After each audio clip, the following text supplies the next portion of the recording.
pastors and the congregation, good morning. We're really excited to be here this morning to share in this service. I came with my wife Sylvia over there. My name is Geoffrey Kibuuka. I come in many colors. I'm a practicing accountant. I've done so for the past 30 years. I was born in Mukono, Chagwe. And I'm also, at the moment, I'm the King's representative. Mzemba kwa Sarasajja, Kabaka Wanombulaya. I also run a few personal other businesses. And I also, as Stephen has said, have interest in people and their finances. And I'm really encouraged that this church is taking this opportunity to teach people about finances. Because in our communities, we talk about many things, but we never talk about finances. You'd be surprised that you find the man and wife, they discuss everything, but they don't talk about their personal finances. So you are doing a wonderful, wonderful service when you come and address the issue of finances. There are many areas in finances we could talk about, but I was specifically asked to speak about finance and immortality, finance and death. Why does it matter? In my areas of experience, in practice as an accountant, I've encountered so many issues from the youth and the old regarding finances and immortality. I'll share some of these with you, and I also give some indicators and advice. You don't have to take it, but reflect on it. If it doesn't make sense, forget it. But listen to it and form a view. The first issue I have to talk about is death. Growing up in Africa, we never come to terms with death. We never came to terms with it. We always felt that death is something that never happens, or we never talked about it. I remember when I was young, if somebody died on a village, I would even be afraid. You would even be afraid to go outside. You'd spend the night working. You fear the dark. You don't pass near graveyard. We had mangoes on our village. The last set of mangoes we ate are the ones on the graveyard. We always looking for mangoes, sugarcane things, but when it came to death, we always said, wow, we are not talking. So, but that has grown up to now. You see people, I've listened to couples, they come to you and say, what's your plan for death?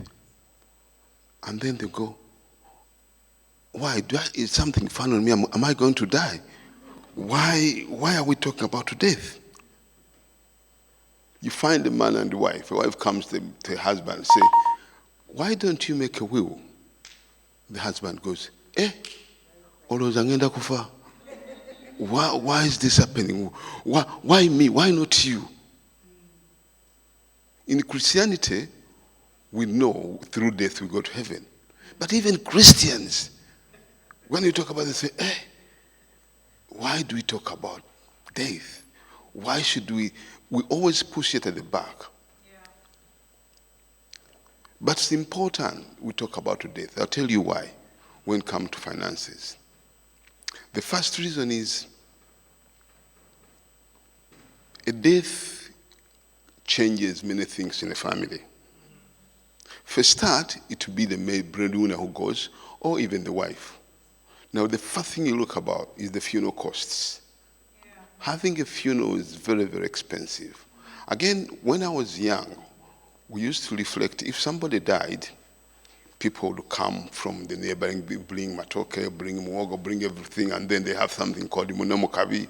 So you'd end up burying somebody. And in any case, the person who had died would be buried about 500 yards, so you don't have to travel long distances. But things have changed now. If you die, if somebody else to die, their funeral costs. This is very expensive. These are costs that are not easily paid. If you are from Uganda or from Africa or from abroad, the repatriation costs, it could cost up to £10,000 to take somebody back and be buried. There are very many associated costs, but this happens amidst mourning. So it becomes really very expensive and very challenging for the person staying behind to deal with this at the same time, manage the financial costs. But there are also other costs involved. If the breadwinner dies, there are mortgages to pay, there are rents to pay, there are students' fees to pay, there are loans, there are many other financial obligations that should be paid. But in most cases, people don't want to talk about this, and they never think about it, and they assume, for some reason, that this will disappear. So these are the things. They've given me a few minutes, but I just want to open up your eyes to start reflecting about this and plan for that eventual day. It will happen. We'll all die one day. So it's better we plan for this. So what are the solutions? People have come along and said, one of the best ways to do this is to buy an insurance or an assurance or whatever. Now, before I talk about that, there's something called a will. We all know what a will is? Yes. Most people, I don't want to ask any of you have will, because some of you say I'm very young, and others will say I don't have anything, and others will say I don't need it. People don't do wills. Some of them say there's not much they have. Others say it's too complex. Others say I'm too young. Others say if I make a will and my husband or my wife sees it, it's going to cause problems in the family. But it's important to make a will. Why? To ensure that upon death your instructions are followed. It also does mean you're dying tomorrow, but it ensures that people know what you want to be done.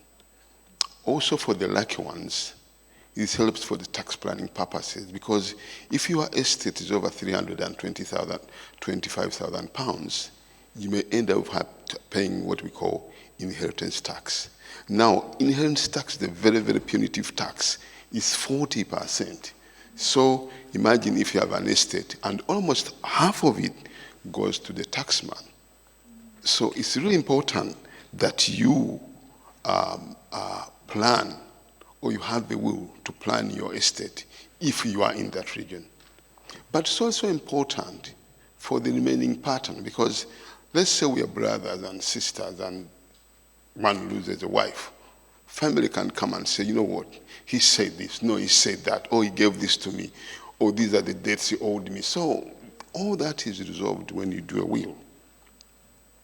So the will is so simple and basic, very, very easy to do. It doesn't have to be complicated. The key thing is get a piece of paper, identify yourself, your names, your date of birth, your family, your children, where you came from in terms of lineage, and then identify your children or the people you look after, and then give out give your instructions how your estate you want to be treated upon death. Have that witnessed and signed. The other thing is, don't get the beneficiary of the will to be a signatory, because that invalidates it. That's the basic about the will. Very, very simple and very straightforward. Like I said, you don't have to take it, but I think you should think about it. Now, the other aspect to think about on death is safeguarding yourself.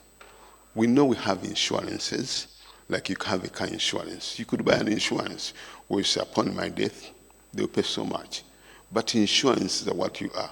For example, if you bought a car insurance and it ends on 31st of December, and you have an accident on 1st of January, you're not covered. It's the same with these insurances. You may pay an insurance for so many months, so many years. The month you fail to pay, you will not be covered. That's it. You are done. They also, the policies, what they call assurances. These are the two broad categories. The assurance policies are the ones where you guaranteed an amount upon death. That means that upon dying, your family is given a set of money. Now, like Stephen was saying, we are challenged with the finances. Sometimes you struggle to buy a travel card, we struggle to buy food, and somebody's coming along and say, pay £30 every month for insurances when you die. Sometimes it doesn't make sense because you already have too many issues. You're challenged with the finances, but you're adding on an extra 50, 60 pounds to cover your death or to cover have an insurance, an event of death. Now, we have some solutions. One of them I'll present to you today. Before I do so, I'll tell you about my other role. I'm the king's representative in this country, and people always misunderstand Buganda. There's a very, very big difference between Buganda and Baganda. Baganda, the people who are in Buganda, who have clans, 52 of them, and then you say, I'm this clan, about 52 clans.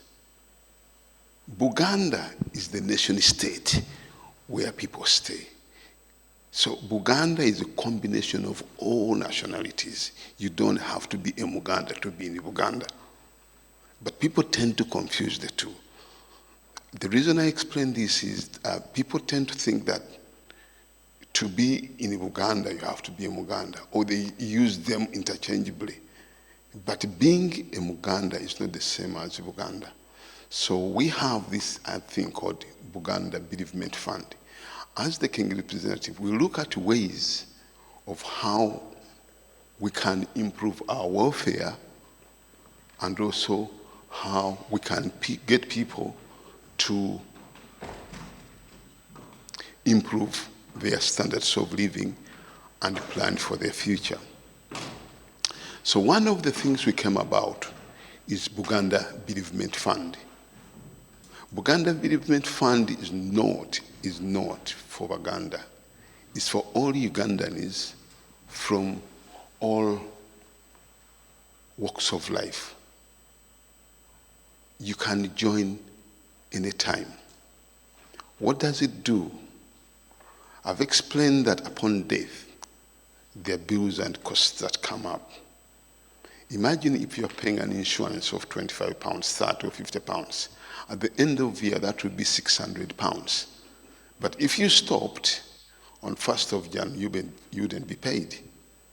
BBF is so easy and so nice in such a way that you make a one-off contribution of £25 and you become a full member. We have about 1,000 members now. So once you join and become a member, you are mandated to pay a set amount, at the moment, £10, upon the death of a member. So think about it. Even if we lost 12 people in a year, that would be £120. But what do you get in return? Your family gets £9,000 upon death of a member. It's important to get this. It's a member who's paid. For example, I came with my wife. If she became a member, I didn't, and I died, my wife gets nothing. If she dies, I get 9,000 to do the funeral. So you go in as a member, but also you appoint your next of kin to receive this money. The other aspect of it is you must be at least 18 years of age and resident in the United Kingdom. I really think you need to reflect and think about this. Because, as I said, we all one day will go. But asking somebody to make a contribution, a monthly contribution on the monies they don't earn, really doesn't make sense when you have something like this where you make one-off payment and you are on record to pay if a member dies. If a member doesn't die, no extra contribution required. My time was very, very limited. I think I've summarized. I have to, okay, brilliant. I have another 10 minutes, Karen. Okay, so this BBF thing, we started it in last year in September, and we went live in January. Since then, we've had 4 deaths, and we've given out almost 40,000 in contributions. And I'll tell you, the families that receive this money, we have all lost relatives. At the time, during grieving, when you are grieving and you think about finances, you think about feeding people, you think about taking somebody back home, it's really very challenging. So Bereavement Fund has come forward to help and bring relief to people in need. I'll briefly talk about the other thing we are doing. It's called Itwezimbe. Itwezimbe, again, is another initiative we are running that I will just give you a snapshot of it because it's going live in 2 months from now, where we ask members to make a set contribution of, at the moment, we are starting with a massive figure of 5,000. But we are looking to invest in properties for our community. Our communities tend to keep moving from place to place. We never have sites which we call our own. But we've been here for over 40 years, this generation. The others who have been here for over 50. In Streatham, the Somali community have bought their buildings. When you look in, the other time I was in East London, the Muslim community have bought 1.2 million building. We need to start looking far more ahead than what we do now. So we save money and start building our own, or we own our premises because we are not short of usages. This can be a church, it can do so many services when we own it. We have this tendency to think that everything is temporary, but it's not. Most people who came here said, I'll be home within a year, I'll be home in 2 years, I'll be home in 5 years. Every year you find me say, I haven't gone, I'll be going. And now, even when they retire, they are still here. So maybe we'll not be going home soon. So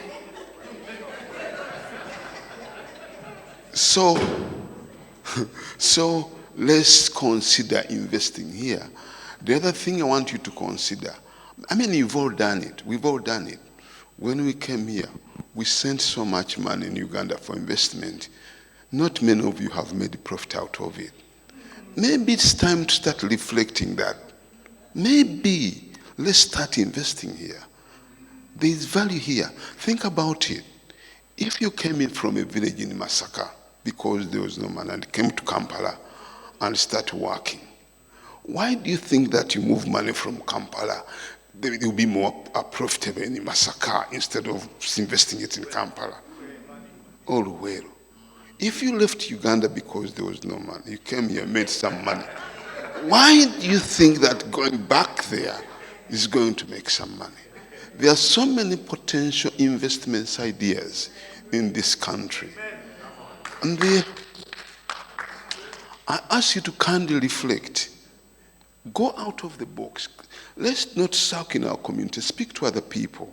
We have people who have come with nothing and they say, I've left Syria, this is it. They make it their home here. And then they are awfully rich. The Indians that left Uganda in 1972 are extremely rich here. When they came here, the off-license, the Sunday shops were opening from 10 to 4. 10 to 3, they went to lunch. When they came here, they said, no, we start 6 to 10 in the evening. And they closed all the shops. They have made so much money because they knew they came here to stay. So maybe you'll go back, but reflect on what you can do here. Don't always think that I have to go back. There's money here. Money can be made here. Invest. You cannot make money without saving. However much you earn, save a bit and thinking of investing. You can't invest if you haven't saved. So I kindly request you to reflect on where, if you saved, where you're putting your money. In this country, as I said, there are very, very many opportunities. Look at them. Start thinking about investment. When you think of investment, you have to think about saving. Yeah? Finally, a lot of people talk about making money in cryptocurrencies. They come up with very many ideas. My advice to you is never invest in things you don't understand. It's important. Always invest something you understand. If you don't understand it, don't. That's the rule. The second rule is when you're investing, make sure you're closer to your money. If you're here, don't invest in Russia. If you're here, don't invest in Chamulibwa. Try to be closer to your money. Ladies and gentlemen, I'm so pleased having shared with you. Thank you so much. I'm happy to come back again and discuss with you. It's been a wonderful one-time to share. Thank you very much. Maybe there are some questions. Yeah, thank you so much. Oh, sorry, I touched you. You're going to host questions or comments, but I wanted you to encourage, to share, those that want to sign up. Just let us know how the sign-up process, and we'll have a queue. So you can explain, then questions. Yes. Signing up with BBF, strictly simple. So I'll send Stephen a link. It's on there. You click on it, you fill in your details. We only need the name, the address. Let me explain this in detail. Actually, I didn't. We split UK into 5 districts called Mabendo Bendo. So basically, when you fill in, you'll have to identify which area you come from. We have South and West England. We have East and Sussex, Eastern Essex and Anglia. Then we have the Midlands, which we call Manchester. Then Scotland, that gets Wales and Ireland. So you fill in your name, address, you get a unique number. You get an email confirming your unique number and which bendo you are in. You are invited to become a member. Once you become a member, you pay your subscription of £25. Initially, when you started, you became a full member on paying the £25. But after having a meeting with the members, they said, Ugandans, we are sometimes smarter than we're very, very smart. So now we have a holding period of 3 months. So you pay, but if you die within 3 months of becoming a member, you won't get that 9,000. So to be after 3 months of being a member, you have to stay alive for, thank you. You have to stay alive for 3 months. Yeah. And also we have full transparency. We have what we call annual general meetings and quarterly meetings. You are invited. The books are open to access. You can look at everything, the money we receive, how we spend it. Our key expenditure is basically the technology we use and the one manager. Most of the people who work for free, but the people who run the IT are the only people we pay. So when the meeting comes, you are always regularly invited to come and participate and give ideas. The other thing is, this thing is under Uganda, under the King of Uganda, under the office I lead. We cannot change that. People have said, Why don't you call it Uganda? I've explained Uganda, because our mandate comes from the king and the Uganda. But listen, people, we have Scotch widows. Are all the people who put their pension in Scotch widows Scotch? Are they all widows? So why do people get worked up about Uganda? We don't know. So you don't need to, this is just a name. Yeah? It's a name. They are all not widows and they are all not Scottish, but people still put their money. Thank you.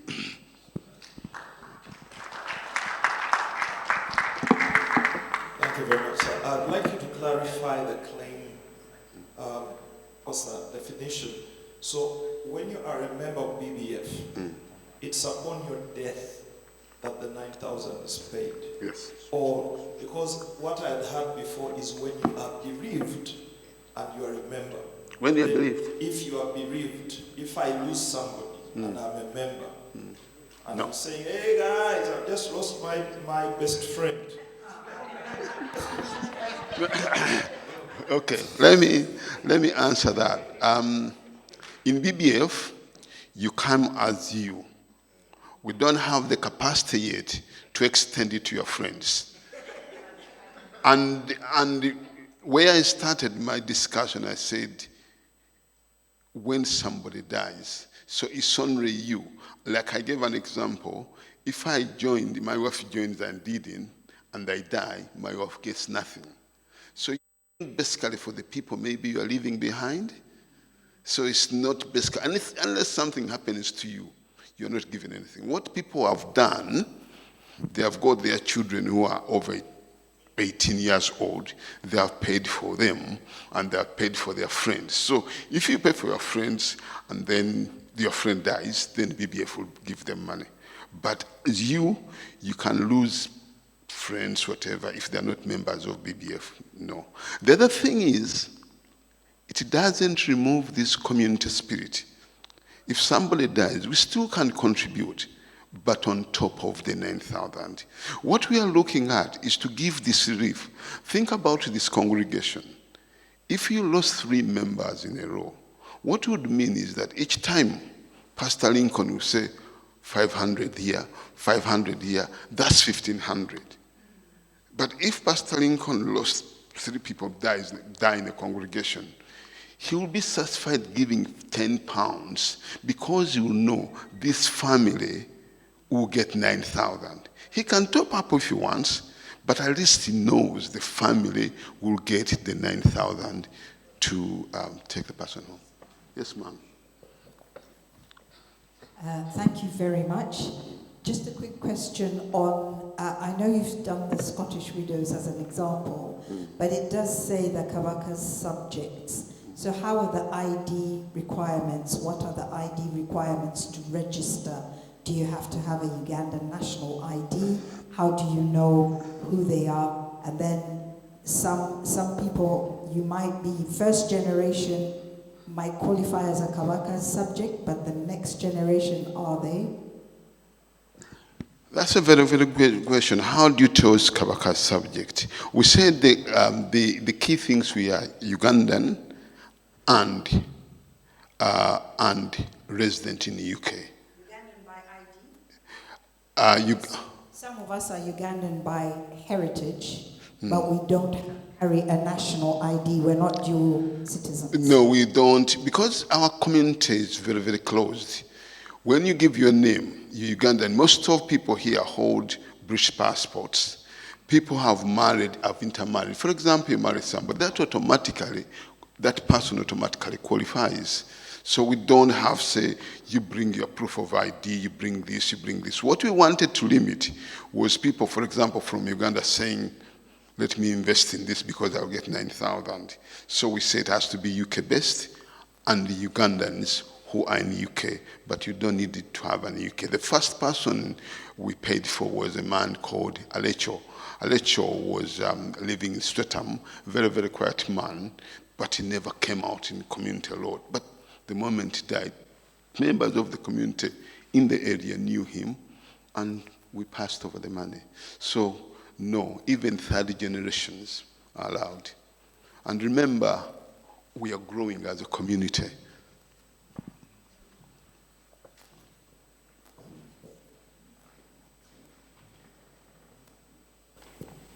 Thank you for the presentation. I wanted to find out, I think you alluded to it a bit where you said possibly people are clever.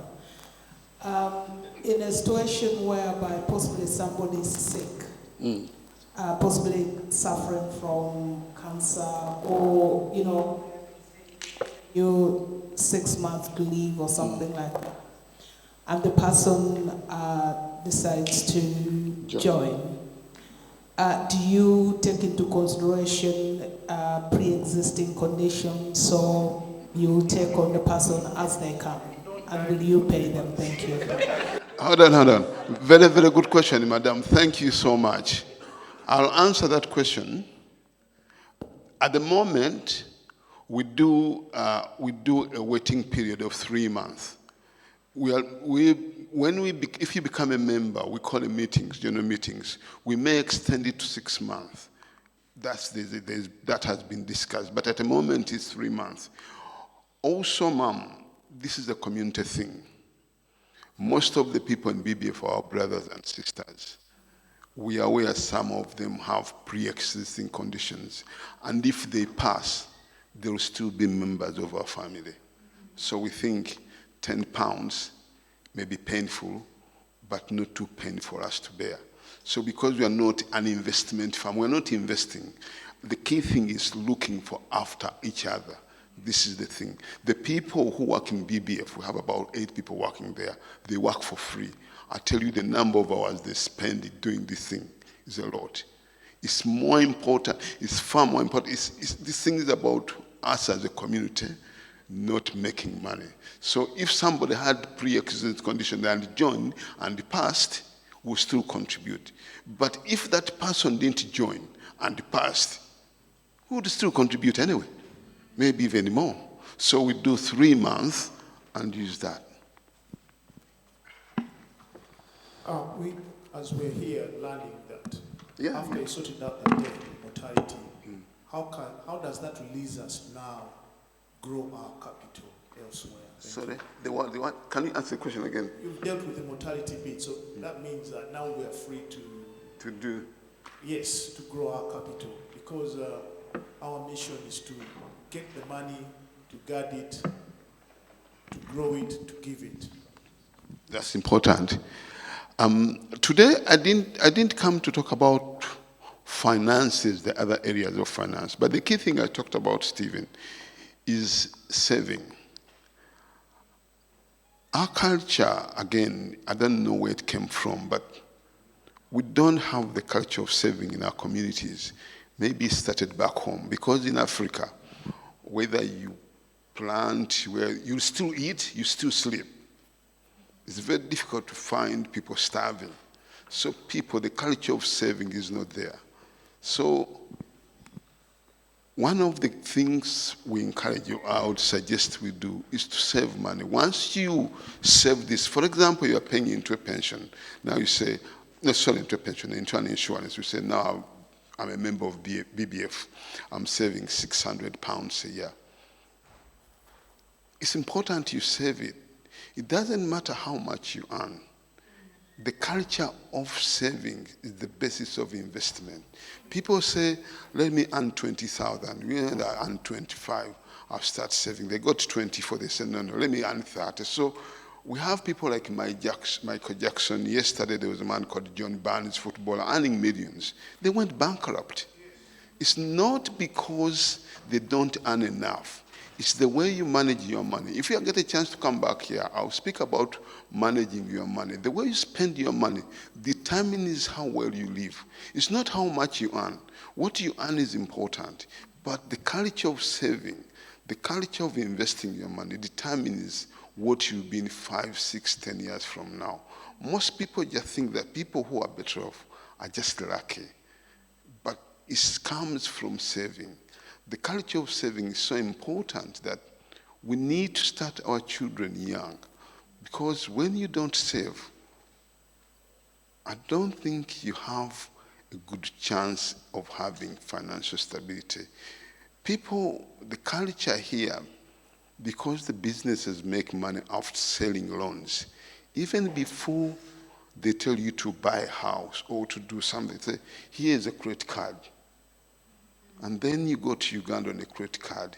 You spend the year paying back off. Then the year after paying it off, the next year they give you another loan. So you're always behind. You're supposed to be in front with your finances. When we talk of buying premises, when we talk of buying buildings, you must have something in the pocket.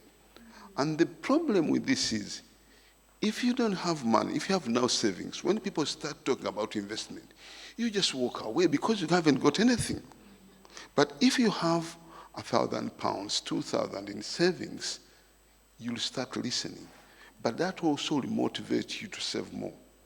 But people, we have a culture when somebody has about 2,000, the fingers start itching. Where am I going to spend it? Say, what are you doing today? I'm going window shopping. Window shopping for what? Don't window shop.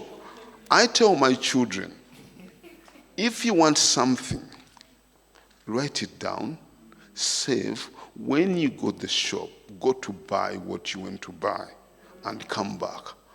I also tell my clients, if you're going to shop food, don't shop when you're hungry. You'll buy everything. You'll get things you don't need. Eat, be full, and then you go to the shop and buy what you need. Because when you're hungry, you can make bad decisions. The same, yeah? One more question. Is this working well? Yeah. Now, I'm trying to understand how this is actually run. Yes. Because upon every bereavement, a member sends a tenner. You said current membership is about 1,000 people. Yes. So it makes good sense that you're giving out about 9,000. Keep 1,000. Now, when the group membership becomes 20,000 people, do all the 20,000 people send a tenner? No, it and changes. then just 9,000 is put out, because that would be 200,000 in. Yeah, good question. So this is what happens. At the moment, we are paying 9,000 out. When we started, we were about 6,000. Everyone was contributing 13.5 pounds, 13 pounds and a half. When we came to 10,000, 1,000, we came to 10. If we go to 12.5, we reduce the money. Our aim is to be at least £5. Because when the last meeting we sat in, people said, other people saying, let's give, if we come to 20,000, let's give them 15. But this is not a business. It's just a relief. So what we are saying is, when the numbers go up, the amount subscribed, the amount you pay upon death goes down. So when we come 12.5, that money will go down. The 1,000 is just insurance. What it does is this. If somebody dies, we make a call. Please send some money within 6 weeks. Now, if we haven't got all the money, we use some of the money we received in savings, and we top up, and then this person goes and buries whatever, and then as the extra money will come in. Thank you.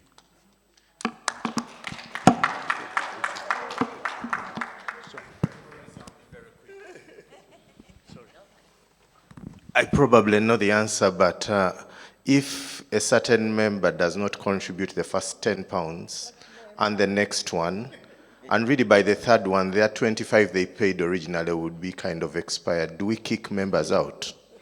I'm saying we because I want to join today. The 25 is not part of the death money. So that is put in reserve, and that is available for members to look at. It's just like holding. If, unfortunately, if you don't pay for a member, you are sent reminders. The moment you fail to pay, not even two, on the first death you fail to pay, you are kicked out. You're kicked out. And to join, you'll have to pay the 25 again, but then you'll have also to explain what has happened, why you failed to pay your subscription. So the moment you fail to pay, you're kicked out. You stop being a member. Thank you. Another, Yeah, I know it's a very... Okay, one more question.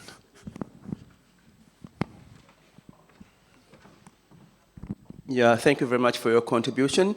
I'm just thinking, when this whole thing grows and it comes to 50,000 people and the contributions expand exponentially, will there not be an idea to turn this whole bereavement fund into something that generates money?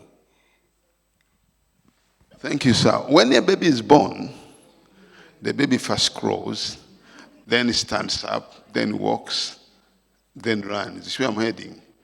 When we started the bereavement fund, people said it won't work. We can't. You won't get members. We are now up to 1,000. The beauty of it, I lead from the top, but the members decide what happens. When we come to a meeting and we have 20,000, we say, okay, what do we do?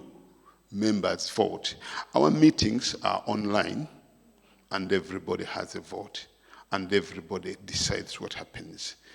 What we are aiming for is, if my personal view, I may not be leading Uganda in 5 years or 10 years' time, but my home, my dream is, if somebody passes and I just need to pay in £1, and that's done, and I'm sure that family gets 10,000, I'll be very, very well satisfied. For me, that will be my dream. £1, and I think it's possible.